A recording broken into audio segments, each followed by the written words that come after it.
Well, hello everyone, welcome. I hope you can hear me and you can see us as well. Welcome to the webinar session of Economics and Business Economics. I hope you're all in the chat right now, as well as some others, but we'll come to that. About today, the pointer's not working. Let's realize.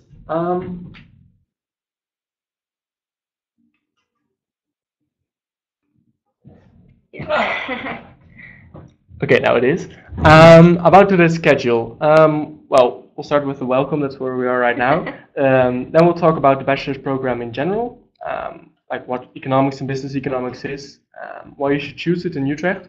Also some perspective of students, something about the admissions, and then the big part, the Q&A.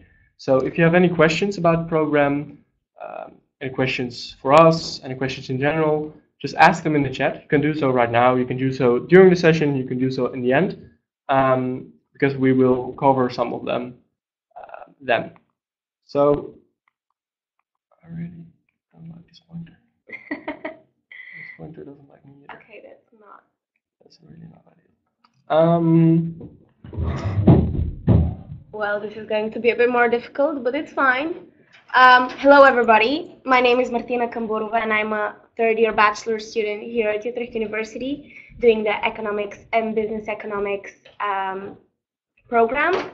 And the missing another is Daniel, and he also did the same bachelor as I did, and now he is graduated, so he's an alumni student. And together we hope that we can answer all of your questions and bring a bit more insight to what your life here as a student and academic-wise also will entail.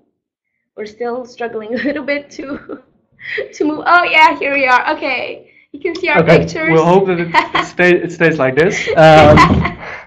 Okay, I'll scooch over But yeah, and our moderators today are Lara and Janneke. Yeah, so they'll be in the chat, so you can ask any question about anything there, and they'll hopefully answer them. And some of those questions we'll also cover in the end for everyone to know, if they're more generic questions. So without further ado, we'll start. Well, a little bit about Utrecht University. So it's one of the biggest Dutch universities, and it has a lot of bachelor's programs and 12 bachelor programs, which are in English, entirely in English. So you can come from wherever as long as your English levels are high enough. And it's a very highly ranked university. For instance, it was ranked very highly in the Shanghai ranking, if you know that one. And it's a very international university in the sense that every year there are thousands of international students which are part of the university participating in our program or in different programs, which are bachelor programs or masters, because Utrecht University also has a lot of English master programs. And yeah, and additionally, for people that think that they need a little bit of extra practicing, it's also the biggest summer school in the Netherlands for practicing mathematics, for instance, before the bachelor's or before the master's. As far as I know, there's also a crash course for econometrics. Okay. So yeah. That's really cool. Yeah. Okay, so while you're here, not for Utrecht in general probably, but also for the real study, which is economics and business economics. So you might ask, what is economics in general? Well, I think it's a pretty hard thing to answer, but you can come up with some examples. Economics is something that has to do with a lot of different things. For instance, how the healthcare system works, how people lose jobs, how unemployment works, how the Brexit works, labor economics, economics. But also things like inequality, globalization, marketing, finance, banking, even management. It's a very broad subject. So in Utrecht, we combine economics with business economics. And you might think, well, if it's so broad, why broaden it even further? Well, it's quite logical, because economics and business economics are very intertwined. They really complement each other. You cannot really think about economics and business economics separately because you will miss an whole perspective. So don't worry about the name. I know it's quite long. But in Utrecht, we try to give you a good feel about economics and business economics from what we call the real world perspective. So what that means is that we try to give you the set of skills in order to solve real world problems. Well, this might sound nice, but the real thing is that economics is quite often theory based. So you have models and theories, but we also try to make sure you can apply them to a real societal context as well. I think one of the main standing out things about economics and business economics in Utrecht is the amount of freedom you have to choose things. It's also the reason I chose it. Roughly 50%, yeah, for you as well. Yeah. Roughly 50% of the whole curriculum is optional, which means there's some type of choice involved, which is really a lot. I don't know if you have seen other universities, but you'll probably not find 50% there. You might think, well, if you can do a lot of different things in another 50%, can you call yourself a good economist? Well, I think you can, because in that 50%, the first 1.5 years, you learn a lot of things about all the fundamentals of economics. From all the different disciplines, you learn not only the basics, but also the intermediate levels, and really get a good feel of that. And you know where you want to specialize in. Because, well, you might think, well, economics is interesting, but do you know if you find marketing more interesting than management? Well, or you want to dig a little bit more into more social perspective or more theoretical perspective. Yeah. So I think those optional components can really make you a specialist in a certain direction, and really can also broaden your knowledge if you want to know more. To elaborate further on what exactly Daniel meant with combining economics and business economics, here on the slide you can see all of the subjects for the first year. So as you might know, the Dutch system, educational system in university is not divided in 2 semesters, but in 4 periods, which are 10 weeks each. So you have first period with 2 subjects, which you have 8 weeks of material, and then you have an exam week, and then you go with period 2, and then period 3, and then period 4. So here you can see that we have mathematics and multidisciplinary economics, which are really basic courses to begin with. And it's also very important to mention here we have mathematics and statistics, because in economics we do use a lot of mathematical models. You shouldn't be put away from that, because it's mathematics for economists. So we're not going to be dealing with things which are not applicable to our work and to empirical data. And it's really mathematics which is tailored to what we're going to be needing throughout the course to use as a useful tool. And then next period, we continue with microeconomics, which is again very crucial for economics, but also we do financial accounting, which is one of the fundamentals of business and business economics. And here you can see a very good example of what Daniel mentioned. It is you can teach them separately, but it makes sense to combine them. And furthermore, when it comes to the courses, if we go on the next slide, you will be able to see that, as he mentioned, the first year and the second year, half of the year, are you do the basics, you do the fundamentals, you do all the basic and intermediate courses which are necessary for you to grasp the knowledge as an economist, and then the other half are more advanced subjects in which, as he already mentioned, you can specialize in. Now, furthermore, you see already in the first year there is one green spot, and as you can see on the slide, the yellow ones are the mandatory courses and the green ones are the electives. But we have the opportunity to take a minor, and we have a few different minors, one in social sciences, one in law, one in geography, and right now the university is also developing a new minor, which is going to be connected with big data and data science, which in a little bit Daniel will talk about. And then there's another great thing about this university and about this program is you can really tailor to what is it you're really interested in, what is it you're passionate about.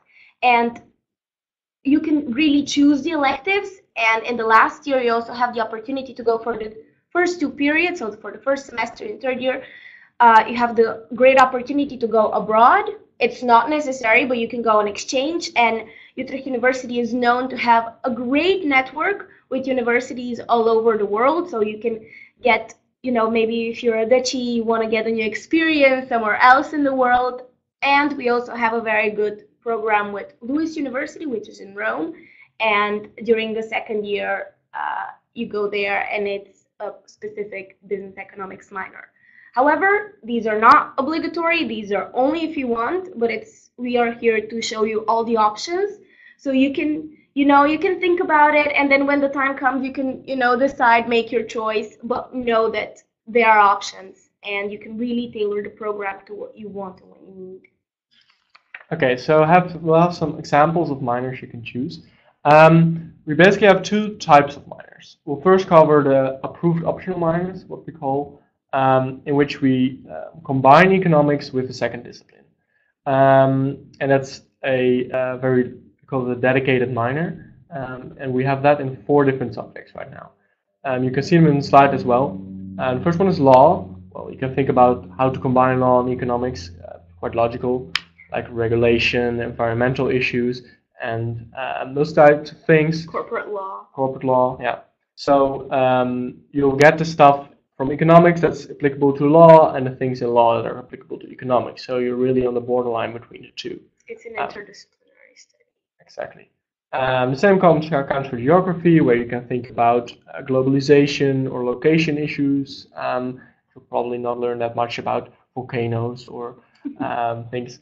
Although it might have economic consequences as well for airports or something. So you can really think about how economics relates to other disciplines as well. Social sciences is one as well, because we know that a lot of people don't act rational. A lot of economics models are based on people acting rational, which means you make the most logical choice. Well, I don't know if you've seen a lot of prizes where a lot of have a 99 or 95 attached to it. Why is that? Why? What sociology, psychology, things like that, or also norms and values, which you can all connect to economics. And there's also a new minor coming, for which not that much is now available in terms of information, but we know it's something to do with big data or into data science. So I think that will be very interesting as well, to get more of the beta side to economics as well. But these are not your only options. These are the dedicated minors, which combine economics with a second discipline, but you can also choose a normal minor. If you go to the site of the UU and you type in minors, you'll find a list of more than 100, I think, in general, of different types of minors in everything. You can also take one of those. So, for instance, if you want to do a minor in Spanish, if you think that adds something to your program, you can do so as well. So I think that's very interesting to know. Or governance. One of my friends is doing conflict studies, and they're both in English, so they're also quite popular amongst economic students. And then if you're Dutch, you have even greater choice. One of my Dutch friends, she's doing criminology as minor. I'm like, why? She's like, I find it interesting, and it is possible. So it's again an additional option. Good thing to note. Yeah, I did a computer science minor, for instance. But a good thing to note for international students that not all minors are in English. So quite a few options are only in Dutch. So you'll have to look out for that. And then, well, we're not going to be talking only about studying, but what is it to be a student here in the Netherlands, especially if you're an international like me? And I'm just so stunned. I'm living here already for a third year, and this is the best choice that I made for my education and moving to this country. It's so nice because Dutch people are so friendly and they're always come to help you, and everyone speaks English. So even though I'm trying to learn Dutch now, it's not a necessity. Everyone, the moment they hear that you're international, like, hey, hello, do you need help? How are things going? So it's a very lovely atmosphere. Furthermore, Utrecht, perfect city to study. It's known as a student city, so there are around, I think, 20,000 students living in Utrecht because it's a very big university. Utrecht University has a lot of programs, But next to that, it's the fourth biggest city in the Netherlands, and it's located in the center, which means that if you want to go to Amsterdam for like a day out, or if you want to visit Rotterdam or The Hague, they're very close by train, and the infrastructure is very well developed. But at the same time, if you decide to stay in Utrecht, it's a very cozy, nice city that it's, maybe not as big and not as dangerous that, Amsterdam or Rotterdam might seem. At the same time, there's so much to do in your free time, and you have the opportunity to be spontaneous and to just like go outside, grab your bike, and just like bike to wherever you want, because that's a big thing here. People either walk, take the bus if it's really rainy, but most of the time you would cycle, and the infrastructure is again made great for that. So like if you're by bike on the road, you're the one that has priority always. So this is when it comes to like the more informal environment. It's really, as a student here, you really have the opportunity to meet with so many people, and also to be part of the student organization ECU92 of our studies, and there participate in different committees and contribute to additionally for your CV to organize different events or organize different parties, and just create a very nice community that you're going to be part in, and really enjoy the days when you're a student and the years when you're a student, because studying is very important and it's crucial for our careers, but at the same time it's really nice that you can you're not going to be studying 24/7. You also need to live life, you need to create a network, you need to find your place. So I think that's what's really great about Utrecht, is there was not a day when I was not feeling welcomed, and that I was feeling alone, and that I was feeling that I need to study so much, and there was no one like to share like the real struggle with, because my friends were doing the same, and we would go together to the libraries. That's another great thing. Oh my God, the libraries in Utrecht. One of them has even an architectural award. That's like a fun fact. But libraries are huge. Everyone goes there. You study, you prepare for your exams, and everything's just tip top. I know. I love Utrecht. What can I say? Oh, yeah. Now, to the not so fun part, but more like the necessity. You need to check what are the deadlines in order to apply. So for EU students, so the students from the European Union, and students from the EEA, so Switzerland, Norway, and also students from Suriname, as far as I'm aware, the deadline is the 1st of April 2019. So you need to have sent all of the documents, and you will see the list of documents on the website, what exactly you need to send in order to apply. And then if you're not from the EU, or if you need a visa to stay, if you need like a visa in order to live in the country, then then the deadline is the 1st of April. And if you're from the EU, then it's the 1st of May. So people don't need to arrange visas and additional documents, which is something very normal, and it's something for like all the universities in the Netherlands. You have like 1 month shorter, but you still have a lot of time to think about it, because it's 1st of April and we have like around half a year until then. And then for EU students, it's 1st of May. So make sure that you apply before the deadline, because it will be a shame to miss out an opportunity because you forgot to write down a date. Yeah. But yeah. I think key here is also to check the website as well. Yeah. But I think the dates on the slides are correct. Yeah, the dates are correct, and on the website you will see exactly where to send them, what to send. You can also find a contact email where you can send, do I need to send additional documents? Are you interested in this? You can also see about the honors program, which you can apply much later on, but then you see what to put in your CV. So people will be very helpful in answering, and just like make sure that you're on top of things, so you don't do it last minute. So you have time. If you're an international student like me, and if you're not coming from an English-speaking country, your documents must be translated and legislated in English in order to be acceptable, because like my documents were in Bulgarian, and like no one really speaks that, and it's okay. Really? Yeah. Outside of my country, no one speaks Bulgarian, and that's okay. But I took the time, my documents that I already had to apply with, I made sure that they were translated. They were also made official legislation, that they are translated. And then afterwards, when you apply and when you get accepted, you will see for your final high school diploma, because most of us graduate after we apply and after we get accepted. Every country has their own requirements that you have to fulfill. So make sure to check that out within your country, and also check on the website what are the requirements and what are the documents.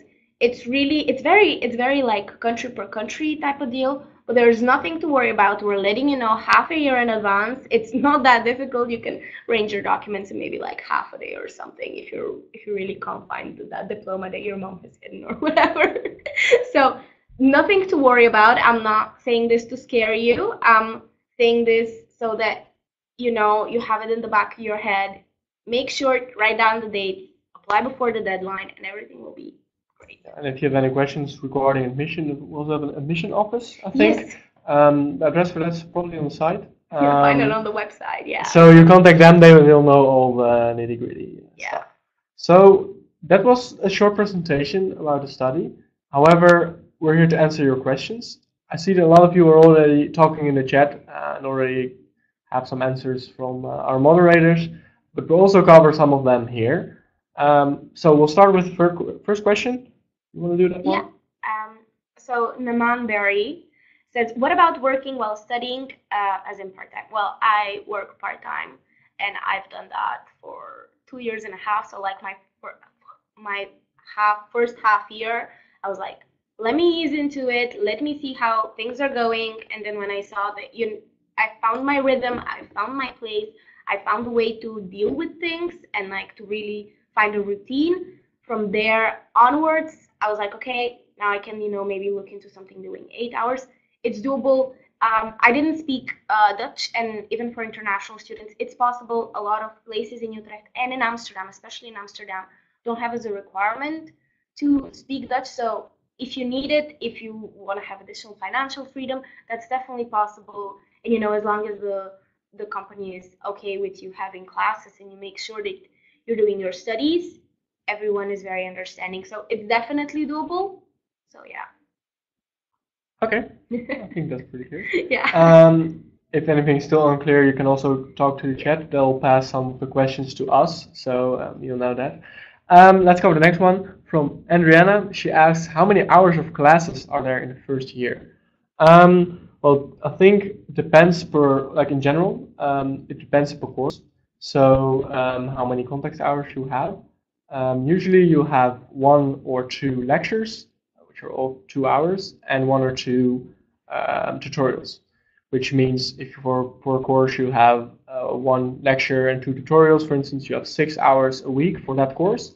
And in every period, as we saw on the slides, you have 2 courses, which means you have, for instance, 12 hours. So in general, I think for most of the periods, you could say 10 to 12 hours of time you really need to be at the university. However, that doesn't mean that's the only hours you need to spend. Go to the library. Exactly, something like that. It's a 40-hour program in terms of a full-time program. So there's a lot of you need a lot of self-study, and you need to make sure you know how to be useful in your own time when no one's watching. So I think for a lot of high schoolers, that's the big difference when you're used to very long days. Here's a lot of freedom. How to spend your own time if you want to make your exercises in the morning or you want to do it at night. That's all fine as long as you pass your test. So I think that's important. Okay, let's answer the next question. Yeah. Naman also asks, how is the student-teacher relation? That's a very good question. Now, what Dutch universities, in particular Utrecht University, is a pioneer in is creating a very almost one-on-one teacher-student relationship, because as Daniel already mentioned, lectures are with everybody, but the tutorials where you go through different exercises, you really discuss in details what was discussed during the lectures, and you solve different problems. These tutorials are with 20, maximum 30 people per group. So lectures are for the whole group. You go, you see 300 people around you making notes. You do that. Lectures are for setting the topic, discussing the main issues, and then when you go to tutorials, you're only with a smaller group of 20, 30 people that you usually at some point you know everybody. So you know these people, and then it's the tutor takes like time to see how everyone's progress is going. There's in a lot of the subjects, there's a lot of project work. So you work in even smaller groups of like 3, 4, 5 people per group, and then like the tutor really comes, sits with you, and is like, okay, what is going on? What is the progress? What are you thinking about it? And then you discuss. You make a lot of presentations. It's very interactive, and you really have the opportunity to like not only hear and absorb, but also replicate the knowledge and really practice. So that's also another big reason why I chose this university. I have some note here as well. Get past to us. There's something about Osiris, which is the platform for which you apply actually to the bachelor.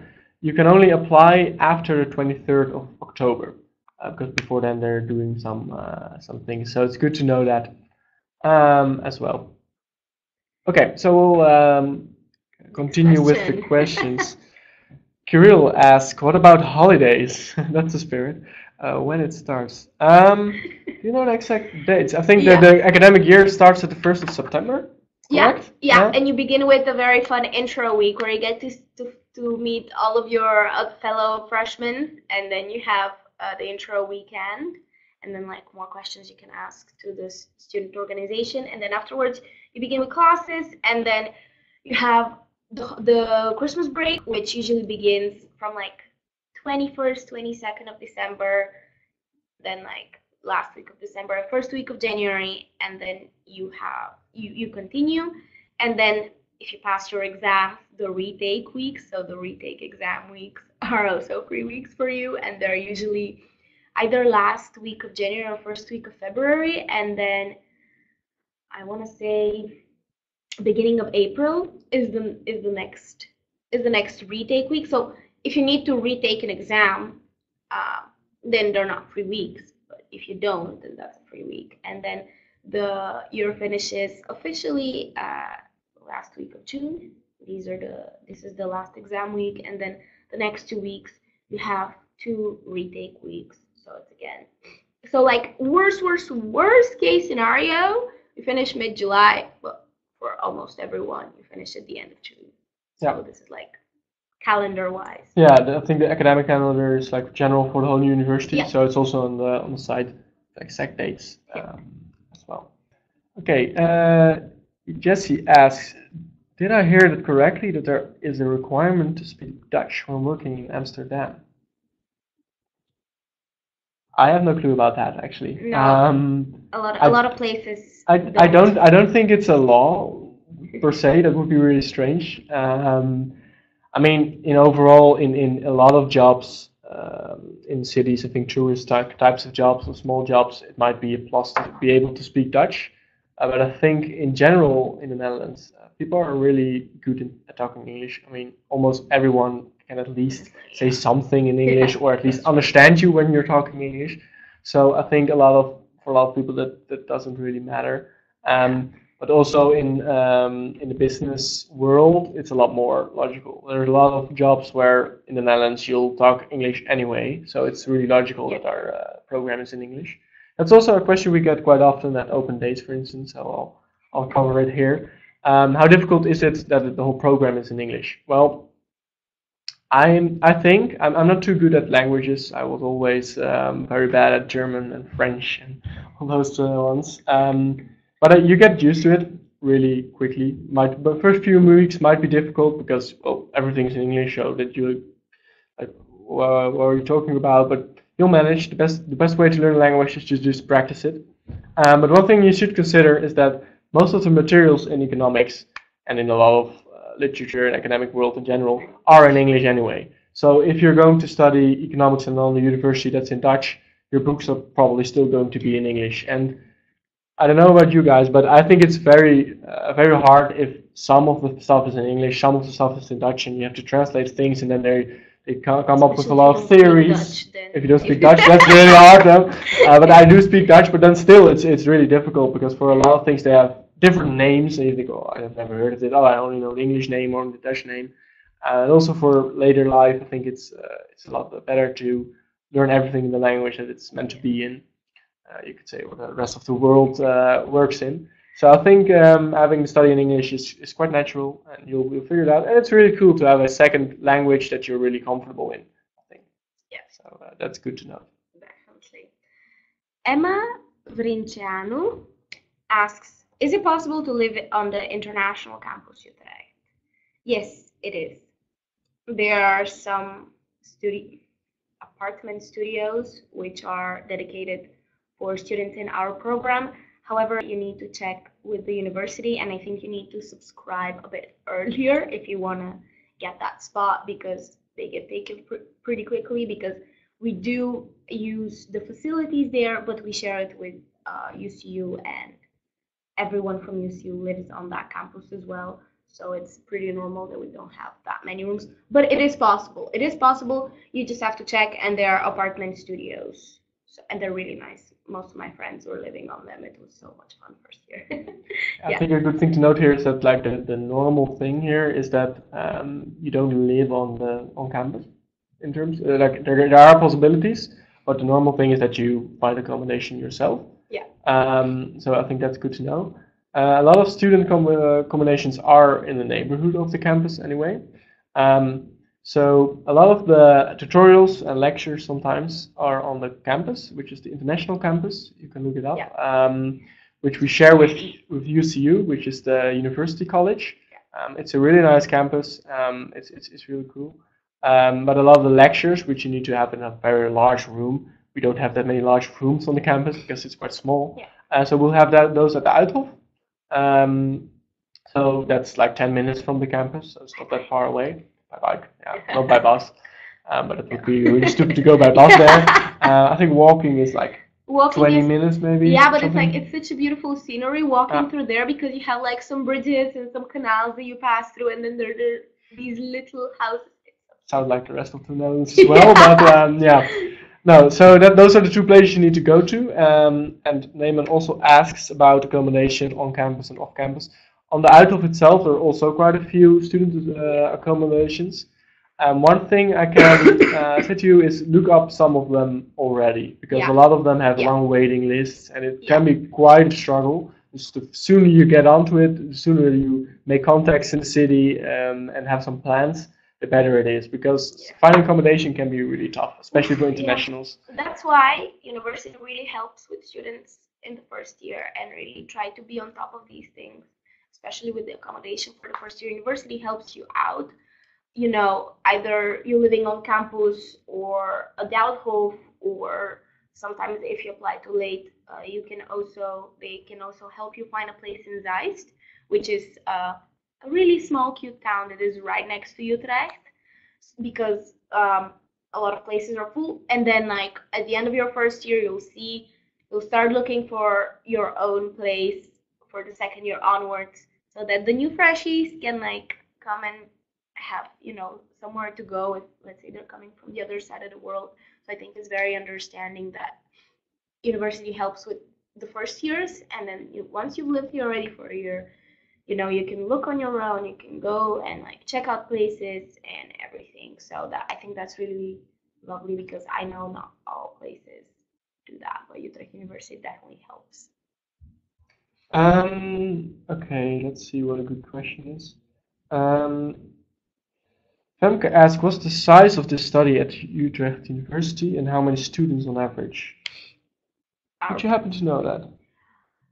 The exact numbers? So our program, Economics and Business Economics, every year, the year that I was in, we started 350 students. The next year it was around 300, and then this year has been again around 350, if not a bit more. However, towards the end of the first year, some people say like, okay, economics not for me, so they drop out. So I think now my cohort, so my year, is 270, 280, maybe 300 people. So like there is some percentage of people that are like, okay, that was not for me. What was I thinking? And then that's completely normal. But it's in our study, it's a very big study. It's I would say 260 to 320. It's a very average number. Yeah. But good to note here is that most tutorial groups are in very small rooms. Yeah. So max of the room max is 30, I think, but Yeah. it's not never full 30 people. So roughly like 20 people, maybe even less, with the teacher. So Always. I mean, the study is big, okay, but it doesn't mean that it's not personal. Yeah, that's why there are like 12 or 14 tutorial groups per subject, so that everyone really gets the attention that they deserve, and they really feel like they're not just for being part of everyone, but they really get to practice, get to answer questions, get to see it and receive more personal attention. So yeah. Yeah. I see a question here about what year we are in. That was the part where the pointer wasn't working yet, so we'll come back to this slide. Okay, I already finished. So actually, I had my bachelor diploma ceremony graduation thing yesterday. Actually, so Congratulations! Thank you. Yeah. So I'm already done. So you can ask me anything about the whole program. You're now in your third year. Last year. Already know where your thesis is going to be about. Different question, please don't. Okay, so let's go back to the Q&A slide, because that looks really cool. Okay, a question here. Do you want to cover that one? Yeah. How do you help students with finding internships and jobs? Yeah. So Utrecht University has a career office, and a study advisor can help you. Additionally, you can look up things your own. I also know that the student organization ECU 92 has a network page with a list of companies where you can contact them and find things on your own, and then you communicate that with the university, because a lot of the cases, if you have an internship and you fulfill certain requirements during that internship, it also counts as credits. So instead of, let's say, doing one subject in like the third year or something, you can take your credits from the internships. But of course, talk with the study advisor, talk with the office, and then they'll let you know what are the requirements and how to do it properly. There are opportunities. Not everyone does it. I didn't do it, but you definitely can. Yeah. Okay. Oh, is this already the last question? Yeah, this is the last question. I think so. Yeah. Okay, so I'll cover that one. Even asks, are there many international students? I think it's roughly 25 to 30% of the study. Yeah. Sometimes it feels like more, though. I think people don't go to class. Yeah, no, I think it's one of the most internationally oriented studies. So we have a big, very big community of international students. Yeah. So I think that's really, really nice, because I know, for instance, in the first year we had a tutorial group and we were talking about the problems in Russia and Ukraine that were going on at the time. And we actually had someone in the classroom from Ukraine and someone from Russia and someone from the US, and so there were a lot of different opinions in the room. So I think that's really cool. It's so fascinating that you get to meet people from the other side of the world and get to hear about their experiences and their life perspective. And like all my friends are from literally all over the world, and it's like such a mix, and it's so amazing because you do find things that you have in common, but at the same time you can appreciate the fact that things are different all over the world. It's really fascinating to me, anyways. So yeah. Okay, I think that was it for us. Thank you for joining. The chat will still be on, so if you have any other questions, you can still ask them there. There will also be a follow-up email where you get the full footage of this presentation if you need to look back some of the slides or some of the information or anything. You can also send us an email if you have specific questions for us. The study board better can't answer. And I think we're done here. So thank you very so much for watching. Yeah. Bye. Have a good day.